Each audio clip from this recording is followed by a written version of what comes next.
Hello, everybody. I'm Dennis Prager. This is my home. Welcome to my home. This is my study, or as some would put it, my man cave, where I do smoke my cigars. My beloved wife is totally okay with it. Sits in this place hours a day with me while I work, and we talk. And I smoke my cigar. She hates cigarettes. Never confuse cigarettes and cigars. All right, I had to throw that in. Anyway, this is just a chance to talk about whatever comes to my mind, and it's completely unscripted, completely. And then I take some questions from you folks, and hopefully you will benefit from it. Otherwise, it's not worth doing. The trick is to make things fun, interesting, and important. They need to be all those things to communicate effectively. Maybe I should, you know what? I'll talk about that one, the importance of being interesting. It's people don't realize how important that is. I'll just give one a good example. I remember realizing this. I think it was college, not high school, when I realized an interesting teacher could make the most irrelevant subject interesting, and a boring teacher could make the most dynamic subject boring. It was the teacher, not the subject, that made the class interesting. It was a great lesson for me because obviously I communicate for a living. Okay, everybody, I got some opening thoughts, then I'm going to take your questions. Here goes. How important is it to you to be good, to be a good person? Think about it. And my suspicion is that for most people, it's not up there on the list of really important things to aspire to be. Here's a very interesting test I've done with parents. I did this on radio in my very first years. I would ask parents, I would say this to parents. I want you to ask your child if your child is 5 or your child is 50. I don't care.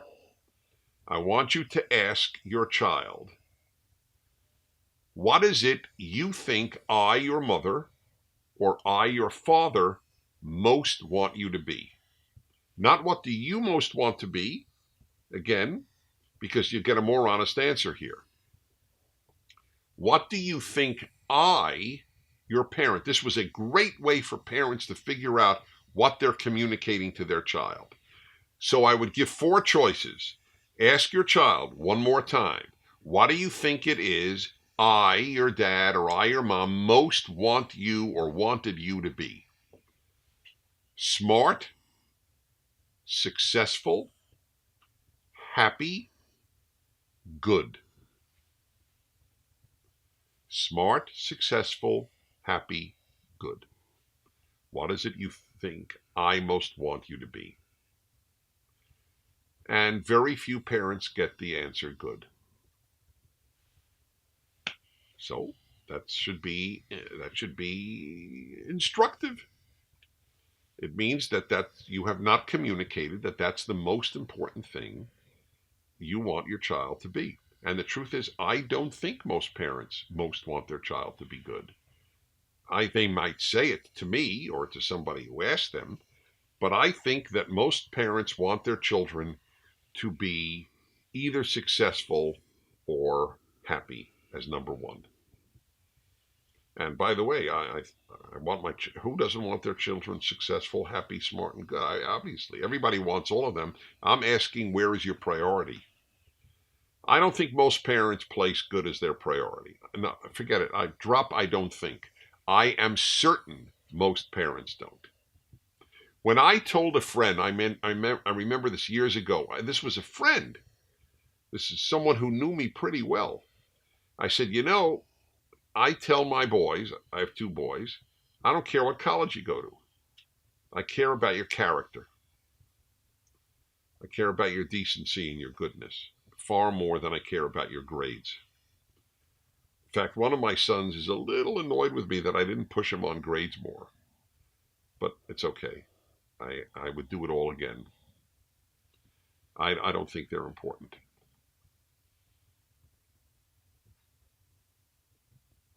I don't think people are raised to believe that the most important thing that they should be is good. But here's the killer. Everybody wants everybody else to have being good as the most important thing in their life. If you would ask anybody, what do you most want from other people? That they be happy, successful, smart, or good, they'll all say good.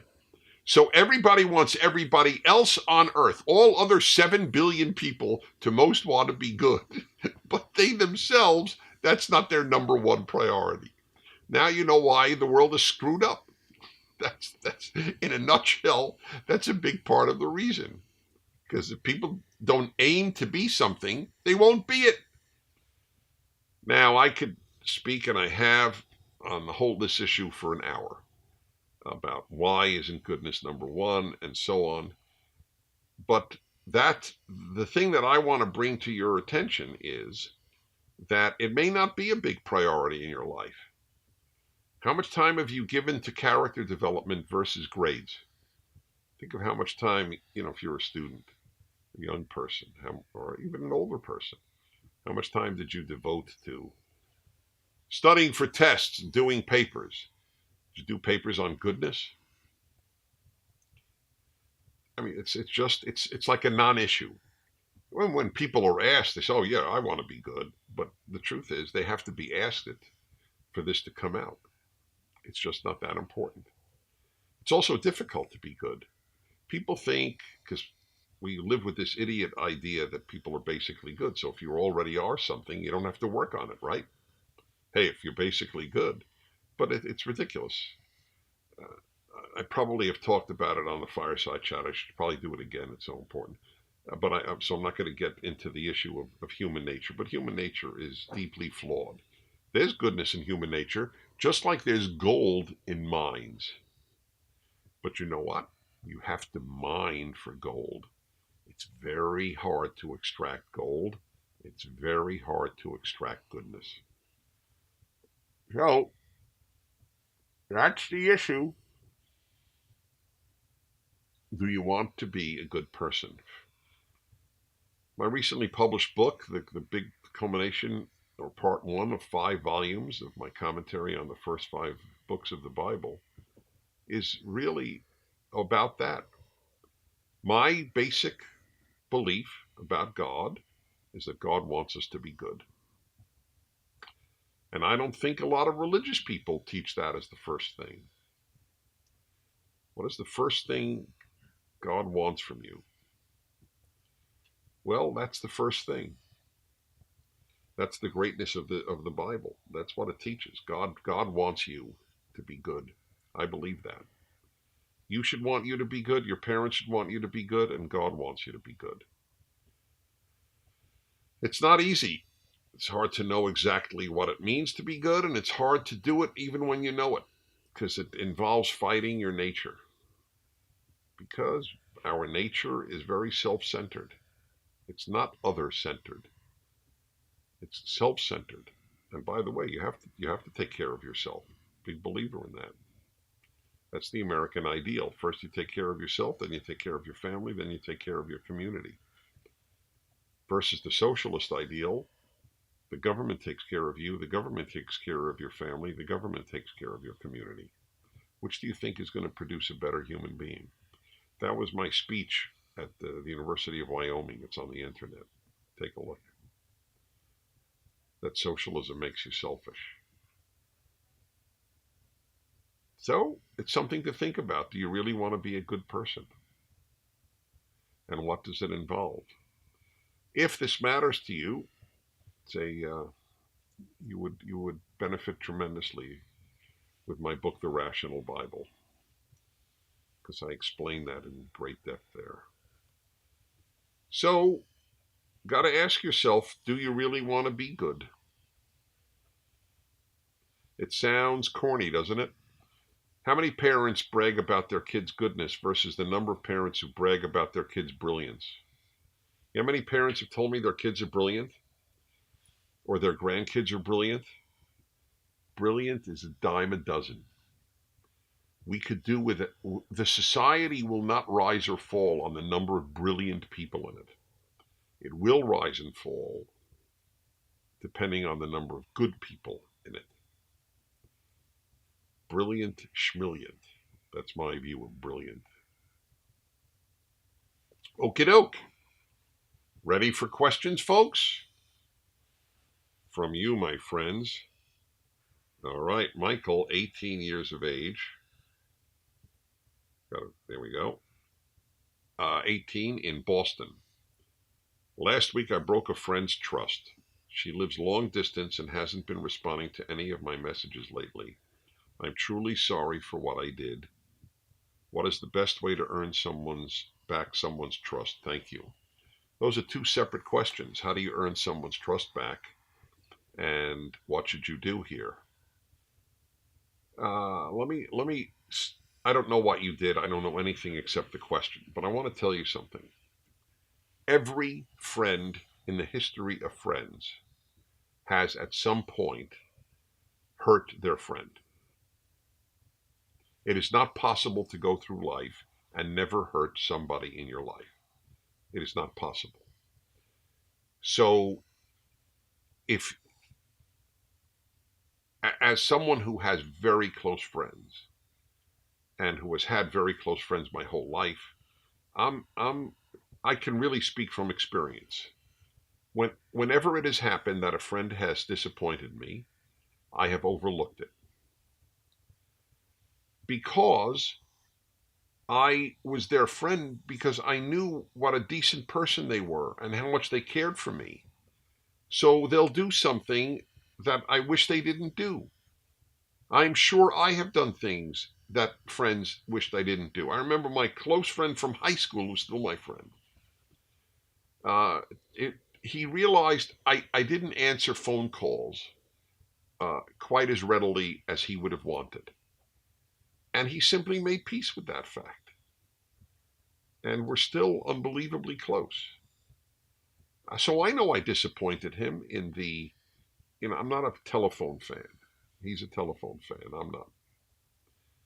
And it's as simple as that. And now it's like a non-issue now. I eventually called back, but I often didn't do it immediately as he would have liked. And I'm sure I've disappointed friends in other ways. I don't know other examples to give you right now, but I'm sure if I ask them, I could get an example or two.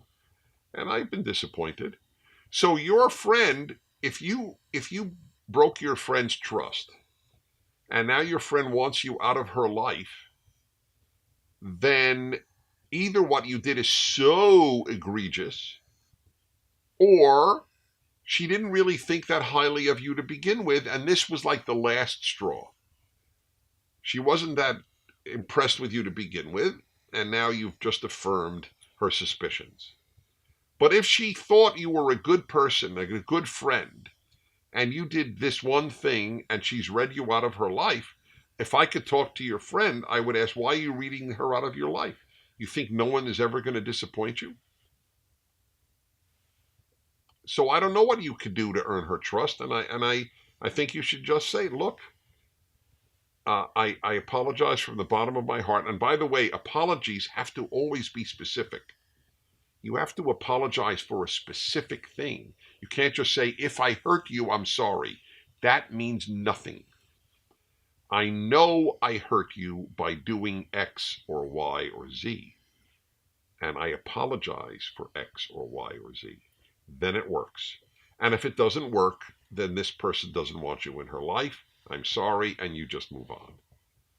But you can't. What are you going to do? Show up at her door in tears? I don't know what else to say. It depends how your friend regards you, or the maturity of your friend in understanding that disappointment periodically, not regularly, is part of friendship. Listen, I did a show on my radio show. I do an hour a week. Wednesday's the second hour of my show every week. It's called the Male-Female Hour. Just a couple of weeks ago, I did the subject of, should infidelity, if someone has an affair, someone cheats on you sexually, should that automatically mean divorce? And I am adamant that it shouldn't. And I know many couples and many people called in, who said that they worked through it and their marriage became stronger than ever afterwards. I'm not advocating adultery, just for those who are watching and are not listening carefully. I'm merely stating that I'm giving you an extreme example of breaking someone's trust. And I don't even think that should not automatically lead to the end of the friendship known as marriage. Sometimes, there are certain things. If somebody, there are a few things, or very few things, that I think should automatically. I think if somebody beats you, hits you, it's a bad sign. And if it happens once and never again, okay. But I'm not sanguine about the chances of a relationship surviving hitting. But anyway, I don't think that that's the issue here, and it's not a marriage. It's your friend. But anyway, I have said what I have to say on that, and your friend, if you're, I don't know what you did, but if you're truly contrite and the contrition is not accepted, you just have to move on. David 17, Houston. Do you think NASA should continue with the space program, or should the U.S. turn to private companies like SpaceX for any missions pertaining to space? I don't have an answer. I think both are good.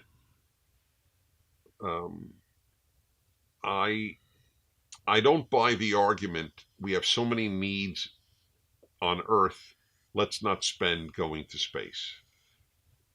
That if one has that attitude, one will never go into space, because there will always be needs on Earth. But the human being wants to explore. There's something nice and virtuous and good about that. But I'm a big believer in private enterprise. There are people with so much money now, unprecedented amounts of money. They could certainly fund such a program. Grant, 19, Fayetteville, Arkansas. Do you think what Kanye West has been saying on Twitter is helping or hurting the conservative movement? Well, I don't know exactly. I know what you're referring to with regard to Candace. What's Candace's last name again? Owens, yeah. She's done a PragerU video. She's terrific. His defense of Candace and his gutsy comments, I don't know why it would hurt the conservative movement. So, do you know anything that might be referred to that would hurt the conservative movement? I'm looking at some of the PragerU folks here. And sometimes people say what I've heard said is because he's a rapper and he's not associated as pinnacle of intelligence. Oh, because he's a rapper, so what? I don't know. This is why, if you ask a question, the best is to be as specific as possible. Kanye West said X. Does that hurt the conservative movement? I think something is happening, might be happening. I never like to overstate. Something might be happening, which, if it's true, is momentous. More and more blacks may start to realize that the left is not their friend, that conservatives are their friends. That will be a sea change in America for the better. That would give me as much optimism for America as almost anything else. See, the Democratic Party knows that every black who sees America in a positive way and doesn't believe it's a racist society is probably going to leave the Democratic Party. So the left and its party, the Democratic Party, it used to be a liberal party, now it's a left-wing party, they foster hatred of whites, suspicion of whites among blacks, in order to portray themselves as the only friend that black people have, even though they've done nothing good for America's blacks. And therefore, they have to keep pushing whites are racist, whites are racist, whites are racist, whites are racist. You need us. You need us. You need the government. You need the Democrats. You need the government. You need the Democrats. But gradually, a lot of blacks are realizing, wait a minute, that's just not true. So this might be the tip of an iceberg. Last question is from Ali, 32, Grand Junction, Colorado. I was in Grand Junction. Love it. Dennis, I was curious what your thoughts are on men dating younger women at least 10 years or more, as well as women dating younger men. What are the pros and cons? I mean, younger women at least 10 years or more younger, right? Not dating for a period of 10 years, right? I don't know what. I used to have stronger thoughts on this. To be honest, my wife is 15 years younger than I am. I have a beautiful and wonderful marriage, and I'm divorced, and I was married prior to her to a woman who was a year older than me. I don't choose by age. In either direction, it's do you bond? So I don't see that as a problem. If that's your biggest problem, you have a very good relationship. That would be my immediate answer. The only time it would matter maybe is like, 28 and 18, if that's 10 years. But, 48 and 38, I don't think anybody even thinks about it for a second.